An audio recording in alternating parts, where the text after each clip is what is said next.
¿Por qué los millennials son socialistas? Porque estoy convencida que no tienen idea de lo que es comunismo ni tampoco socialismo. Cuando un millennial nos dice que quiere socialismo, nunca nos dice realmente qué es lo que quiere, cómo ambiciona que ese gobierno va a funcionar. No tiene idea de cómo van a funcionar las medidas políticas y económicas. Por eso se me ocurrió hacer socialismo para millennials. Bienvenidos. Vamos a arrancar desde la era industrial, cuando en el siglo XIX empiezan un montón de pensadores a pensar cosas que se denominaron como la filosofía socialista. Entre ellos estaba Giuseppe Mazzini. No digas tú, di nosotros. Esta visión de que renunciar al yo era lo mejor que le podía pasar a la sociedad. También Pierre-Joseph Proudhon, que dijo, la propiedad es robo. Estos dos contemporáneos inspiraron a Carlos Marx y a Federico Engels. Carlos Marx y Federico Engels se conocieron en 1843, 5 años antes de que escribieran el Manifiesto Comunista. Carlos Marx, hijo de padres judíos que dejaron la religión judía y se convirtieron al protestantismo, fue expulsado de Alemania, de Francia, de Bélgica, hasta que finalmente se va a Inglaterra, y en Manchester, junto con Federico Engels, un burgués, un hijo de industriales, ellos dos pues hacen el Manifiesto Comunista y describen el capital. Cosas interesantes, Carlos Marx trabajó muy poco en su vida y a la edad que yo tengo, 31 años, se retiró para ser un mantenido de Federico Engels por el resto de sus días. Vivió en Soho, Inglaterra, todo ese tiempo, y después de los 31 años nunca más volvió a trabajar. Estos dos personajes creyeron que habían descubierto el agua azucarada y que la época que estaban viviendo era una época única en la humanidad. Dicho en las palabras del mismo Carlos Marx, de este libro, The Politics Book, comunismo es el enredo de la historia resuelto. Para ellos el comunismo venía a resolver todas las luchas históricas. Según Marx y Engels, después de ellos la historia no volvería a ser la misma. Pero pensemos un poco en cuál era el mundo industrial en el que se movían Carlos Marx y Federico Engels. Para empezar, la filosofía que estos dos señores hicieron estaba inspirada para Alemania e Inglaterra, países industriales que tenían una gran industria que estaba cada vez más creciendo, no para países agrícolas. Y resulta que ni Inglaterra ni Alemania pusieron jamás en práctica las teorías de Marx ni de Engels tampoco. Quienes las pusieron en práctica fueron países agricultores que no contaban con las particularidades que Carlos Marx decía deberían de ser lo primero que debería haber, que es capital, manufactura e industria. En los países que más adelante vamos a ver, nos vamos a dar cuenta que no se puso en práctica. Además de esto, pensemos un poco en el mundo de estos dos señores.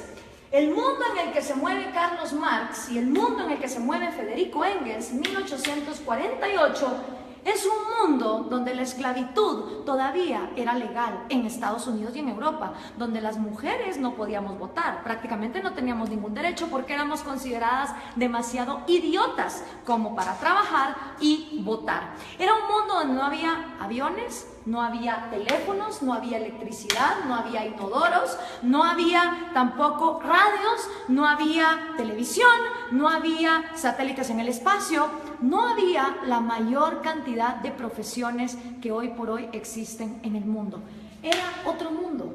Era una época donde estos dos hombres tuvieron la arrogancia de decir, de aquí para adelante la historia ya nunca va a cambiar.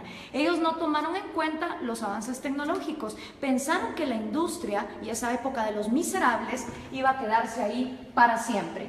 ¿Y en qué se basa esta crítica que estamos haciendo de el comunismo? Pues se basa en la crítica al proyecto de Gotha, escrito por Carlos Marx, El Capital, también escrito por Carlos Marx en 3 tomos, que por cierto el segundo tomo se imprimió luego de que Marx haya muerto, él ni siquiera lo había publicado, y por supuesto el Manifiesto Comunista. Vamos a ver entonces, el Manifiesto Comunista se basa en 2 fases. Esta es la primera fase, que tiene 10 puntos. Ustedes vayan viendo si estos 10 puntos son lo que los millennials defienden cuando dicen que son socialistas. Vamos a ver, millennials, vamos a ponerlos a prueba. El primer punto de la fase 1 del Manifiesto Comunista es la abolición de la propiedad privada. Expropiaciones, que son todavía cosa de todos los días en América Latina, no son ajenas a ninguno de ustedes. El segundo puesto es impuestos fuertemente progresivos. Esta idea de que los más productivos de la sociedad sostengan más al Estado, porque del Estado vivimos todos. Entonces, mientras más paguen los más ricos, se supone que el Estado va a ser más justo y más fuerte, y para nada tiene que ver que eso desincentive a la gente a ser mejor. El tercero es abolición del derecho a herencias. Interesante, porque Rafael Correa quiso hacer también una ley de herencias bastante draconiana, donde se quería quedar con un montón de las herencias. El cuarto es confiscar la propiedad a emigrantes. Interesante que lo primero que hacen los regímenes socialistas y comunistas es no dejar que venga inversión extranjera, porque supuestamente en el himno socialista todos los obreros se van a agarrar de las manos, pero para lo que se trata de comercio todos somos enemigos. El quinto es centralización del crédito, que solo podías endeudarte con el Estado. La sexta es centralización de los medios de comunicación y transporte. ¿Les suena familiar? Prácticamente en toda América Latina, los regímenes del socialismo del siglo XXI han acaparado los medios. Expansión de empresas estatales. El Estado lo puede hacer todo mejor, porque el Estado es más inteligente que todos los individuos en sociedad. Distribución igualitaria del trabajo, que trabajen igual los más capaces que los menos capaces, los más talentosos que los menos talentosos. Combinar agricultura con industrias manufactureras. Y por último, educación gratis, y esto va a escandalizar un montón a los progres. Carlos Marx estaba a favor del trabajo infantil. Sí, señoras y señores, para Carlos Marx la educación debía ser gratis. Mentira, nada es gratis, todo lo paga alguien, pero como el Estado lo iba a expropiar todo, la educación entonces sería gratuita para que fuera combinada con producción industrial, es decir, que los niños desde que están estudiando trabajaran. Así que memorícense bien esta fase 1, porque esta fase 1 es la que han implementado todos los países que han tratado de llevar a cabo la agenda marxista. ¿Les suenan familiares estos 10 pasos? Siguen vivos, a pesar de que el mundo de Carlos Marx era un mundo en 1848, estos 10 pasos se siguen dando en América Latina. Esta fase 1 para Carlos Marx es la fase socialista. Cuando se completen estos 10 pasos es cuando entonces uno está viviendo en socialismo, pero aún no se ha llegado al comunismo.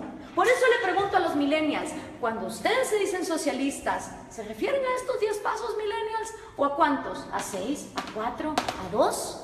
¿A cuántos de estos pasos es a los que ustedes se refieren cuando se llaman socialistas?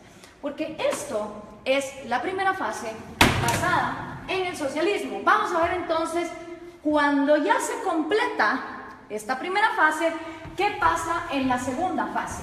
Entonces viene ya la fase 2, donde viene la nueva sociedad y el nuevo hombre. Según Carlos Marx, cuando estos 10 pasos se completan, automáticamente va a surgir un nuevo hombre, un hombre iluminado, un hombre que ya no va a pensar en sí mismo, que todo se lo va a deber a su sociedad. En este nuevo mundo, que es la fase 2, la que Marx llama comunismo, ¿sí? Esta ya es la fase del comunismo. Con el nuevo hombre ya no existen dos cosas. No existe el Estado, es decir, se abolió el gobierno, ni tampoco existe el dinero, ni tampoco existe la propiedad privada. Estas tres cosas son las que dejan de existir en la fase 2, que es la fase del comunismo, con un nuevo hombre, un hombre iluminado, un hombre que ya no piensa en sí mismo. Marx nunca dijo cómo en el cerebrito de este hombre iban a dejar de existir sueños propios, necesidades propias, anhelos, talentos. Él nunca lo explicó. Para él, de manera mágica, después de que la fase 1 fuera completada, se pasaba automáticamente a la fase 2, donde este hombre nuevo iba a trabajar a la par de hombres más mediocres y menos talentosos, pero siempre recibiendo lo mismo. ¿Y cómo iba a funcionar la distribución de productos. Bueno, pues iba a haber un gran almacén y en este almacén la comunidad, ya sin Estado, ya sin gobierno, ya sin dinero, te iba a proveer a ti de todos los productos y servicios que tú ibas a necesitar. Entonces todas las personas, no importa sus talentos, iban a llegar a intercambiar. Si por ejemplo producían yesos, pues un yeso por 1 kilo de arroz. Y decía Marx que suponiendo que este hombre, en lugar de producir un yeso, hubiera producido 3 y este solo hubiera producido 2, en esta segunda fase, este hombre que produjo 3 yesos, no le iba a importar recibir también 1 libra de arroz para compararse con este. Según Marx, iba a llegar un momento donde el más talentoso y el que más trabajaba no le iba a importar recibir igual que el que trabajaba menos y el que era más mediocre. Ahora veamos, ¿se cumplió esta fase 2? ¿O qué es lo que ha pasado en la historia de la humanidad con la gente que ha llevado a cabo la agenda marxista? Bueno, pues los primeros que trataron de llevar a cabo la agenda marxista fueron Trotsky, Stalin y Lenin. 70 años después del manifiesto comunista, ellos son los primeros en poner en práctica la teoría marxista, cuando en 1918 deciden cortarle la cabeza a los sanguinarios explotadores, y de verdad que lo eran, de la dinastía Romanov, que era la monarquía que imperaba en Rusia. 2 errores. Primero, Marx escribe una teoría para Inglaterra y Alemania, que su problema no era, digamos, el de una monarquía que incentivara la agricultura, sino que eran países industriales. Rusia era feudal, bastante feudal. Estas 3 personas entonces ponen los primeros 10 pasos de Carlos Marx en marcha y llegaron a la fase 2, llegaron a este gran almacén. Realmente no. Ni se abolió la propiedad privada, ni se abolió el dinero, y el Estado, en lugar de aniquilarse, se fue volviendo más y más grande hasta volverse totalitario. ¿Y entonces qué pasó?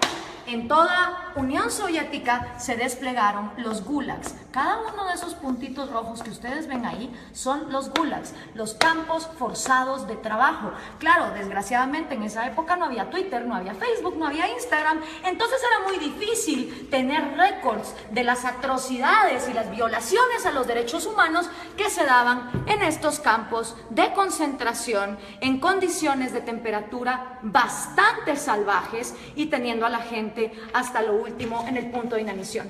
Y para darles un ejemplo concreto, aquí hay una foto del Gulag de Ucrania, que era una parte fundamental para el sustento económico del Imperio Soviético, ya que producía 80% del carbón, 85% del hierro y el 70% de los metales. ¿No les suena familiar Venezuela? A ustedes que con el petróleo los tienen similar así.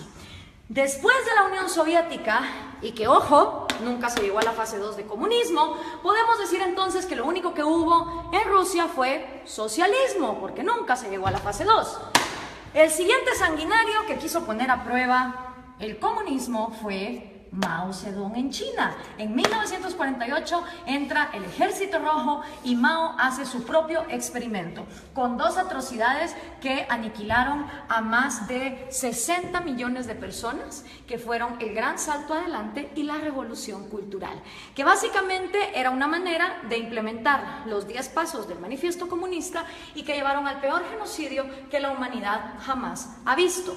Y por supuesto, esta idea se trae a casa, y los primeros en traer la casa en su propia versión de Trotsky, Stalin y Lenin son el Che Guevara, Fidel Castro y Camilo Cienfuegos. Cosa interesante, Camilo Cienfuegos y Trotsky, siendo los intelectuales más moderados de este movimiento, fueron asesinados, este por Stalin y Camilo por Fidel Castro. Hasta en eso se parecen estos modelos, donde tenemos sanguinarios que traicionan a sus propios amigos cuando no se vuelven tan pues crueles y dictadores como ellos.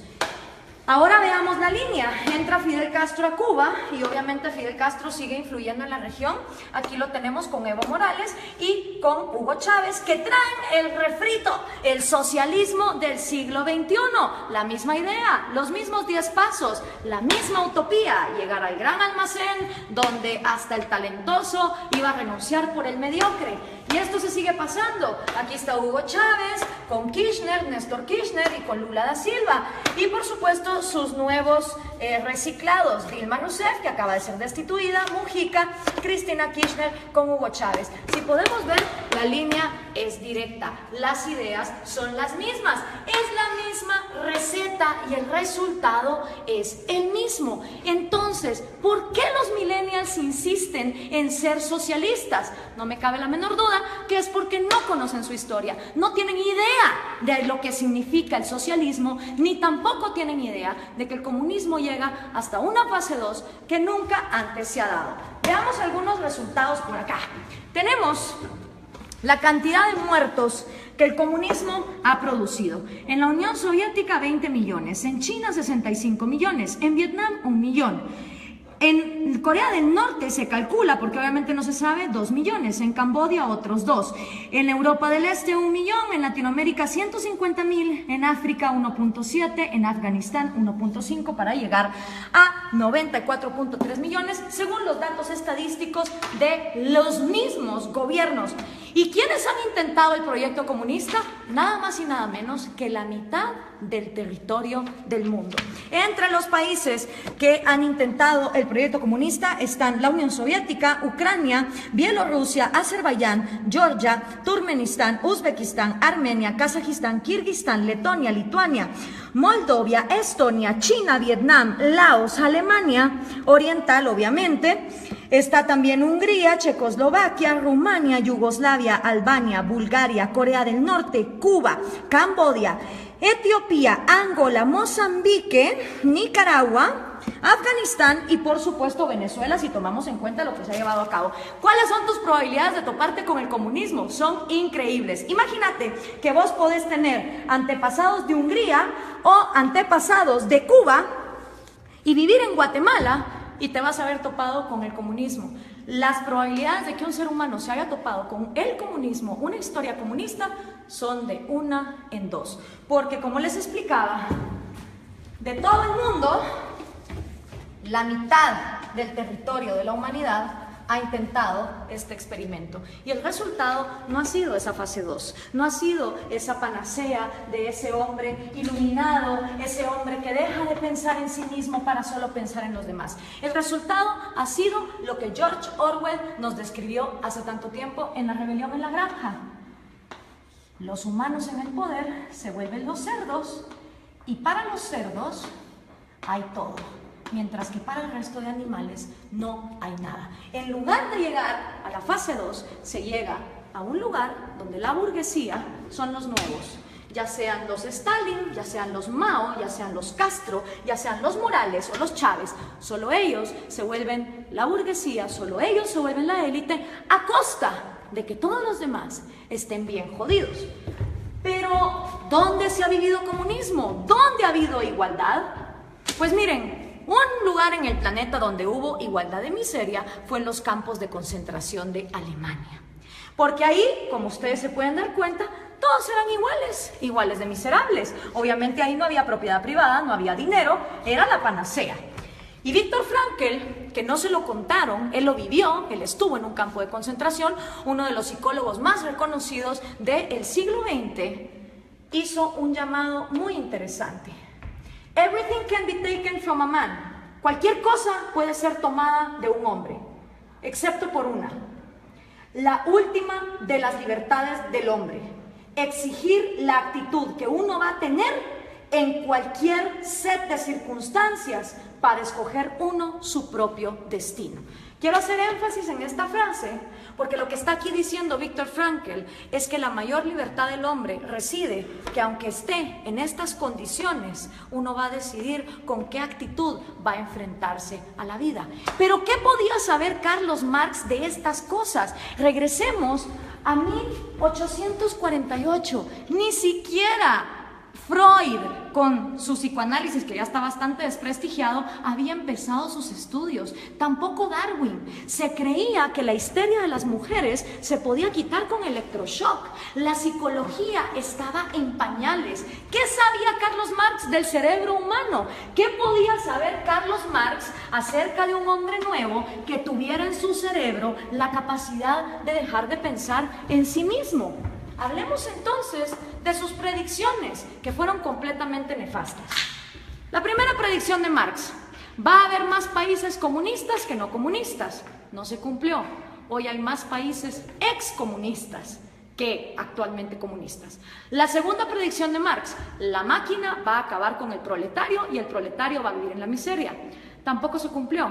Hoy por hoy, en el siglo XXI, existen muchas más profesiones y muchos más puestos de trabajo, tomando en cuenta que las mujeres ya podemos votar y ya podemos trabajar, que las que existían en su época, con lo cual su segunda predicción tampoco se cumplió. Hoy por hoy, de cada 7 personas vivas, 6 ya no viven con $1 al día, como era en la época de Marx, donde había mayor pobreza igualitaria. Y otra también de las predicciones de Marx es que el comunismo, en donde fuera implementado, iba a pasar a la fase 2.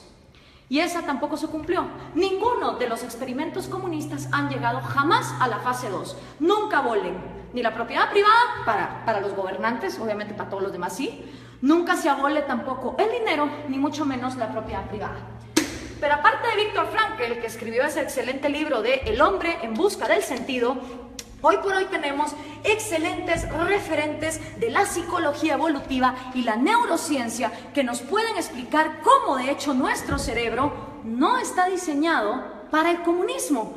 Uno de ellos es David Boss. Él es PhD, profesor de Harvard, de la Universidad de Michigan, de la Universidad de Texas, y ha escrito 7 libros de psicología evolutiva, incluyendo este. No son personas que te lo digan por fe, como te lo dijo Marx, y que solo lo dejó escrito cómo iba a ser ese cambio en la psicología humana. Son personas que han estudiado la evolución, la genética de la vida, y que entienden cómo funciona el cerebro humano.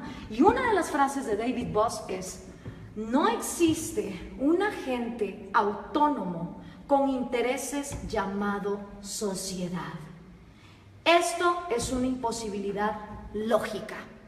Sociedad como tal no piensa, no come, no llora, no tiene intereses. La sociedad no es más que el cúmulo de cada individuo. Y somos los individuos y nuestros derechos fundamentales los que realmente existimos en la realidad. Una sociedad de individuos pensantes, libres, funcionales, es una sociedad que avanza. Una sociedad donde todos los individuos se igualan hasta la miseria sin libertad, es una sociedad que no avanza hacia ningún lado. La sociedad como ente no se mueve. Los que se mueven son individuos. Y si algo le interesa a una sociedad que funciona como una célula, es que cada una de sus partes tenga vida, tenga propiedad privada y tenga libertad, como sus 3 derechos fundamentales. Pero si eso no fuera poco, Steven Pinker, que también es un PhD, él se ha ganado el premio de la Academia Nacional de Ciencias a la mejor investigación en Inglaterra en 1993. También se ha ganado el premio de la Sociedad Cognitiva de la Neurociencia en el 2010 y ha sido 2 veces finalista del premio Pulitzer. Escribió el libro ¿Cómo funciona nuestra mente? Y una de las frases de Steven Pinker es: el mejor argumento contra el totalitarismo es reconocer una naturaleza humana universal, que todos los seres humanos tenemos un deseo innato por la vida, la libertad y la búsqueda de la felicidad. ¿Qué quiere decir esta frase? Que todas las personas, nazcamos donde nazcamos, en el país en el que nazcamos, en la cultura en que nazcamos, traemos 3 deseos innatos: el amor por nuestra vida, el amor por nuestra libertad y el amor por la propia búsqueda de la felicidad. ¿Qué significa eso? Que ustedes, si quieren buscar su felicidad, emprenden su propia vida como les diera la gana. Ahora, todos estos conocimientos de neurociencia que tienen David Boss o Steven Pinker, obviamente Carlos Marx no lo sabía, porque la psicología y la neurociencia no se habían desarrollado, no habíamos avanzado en la ciencia como para descubrir el ADN, el otro gran error de Marx. Él pensó que en su época ya se había descubierto todo, y no era así. Entonces, al tener estos conocimientos, es inaudito, es inexplicable que los millennials sigan siendo socialistas. La única manera en que me lo explico es que los millennials no tienen ni idea de lo que es socialismo, ni mucho menos comunismo. Y yo, que también soy millennial, pero de la primera generación, de esos que todavía vimos los cassettes y que sabemos cómo funcionan, tenía 5 años cuando cayó el muro de Berlín, y me acuerdo como que fuera ayer de ver a esas personas celebrando y preguntarle a mi papá, ¿qué se está celebrando ahí? Me dijo, ahí se está celebrando que tenían a una población dividida a la mitad porque de un lado querían salir y no los dejaban. Si una idea es tan buena, no puede ser obligada hacia una cierta población.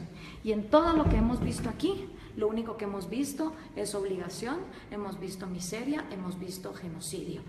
En la libertad no hay garantías. Yo no estoy aquí vendiendo una utopía ni una panacea. En la libertad hay riesgos y puedes perder como puedes ganar. En la libertad también existe la libertad de no participar en el mercado. En un país que vive en libertad, si hay un grupo de personas que quieren vivir como hippies e irse a una montaña y no ser parte del mercado y no tener propiedad privada, son libres de hacerlo. En un país comunista, si uno intenta meter una zona franca de libre comercio en alguno de sus puntos, va a parar a la cárcel o va a parar desaparecido. Esa es la diferencia entre vivir en un lugar donde se garantice la libertad y donde no se garantice. Esta utopía basada en el hecho de que el ser humano debe renunciar a su autoestima y a su amor propio para contribuir a su sociedad, es completamente errada por lo que la historia nos ha comprobado. Y lo único que logra son élites de cerdos, tal cual los describió George Orwell, que se quedan con todo a costillas de un pueblo que pierde lo más importante que todo ser humano tiene, que es su libertad. Espero esto les sirva a los millennials para entender qué es el socialismo y qué es el comunismo. Gracias por compartir.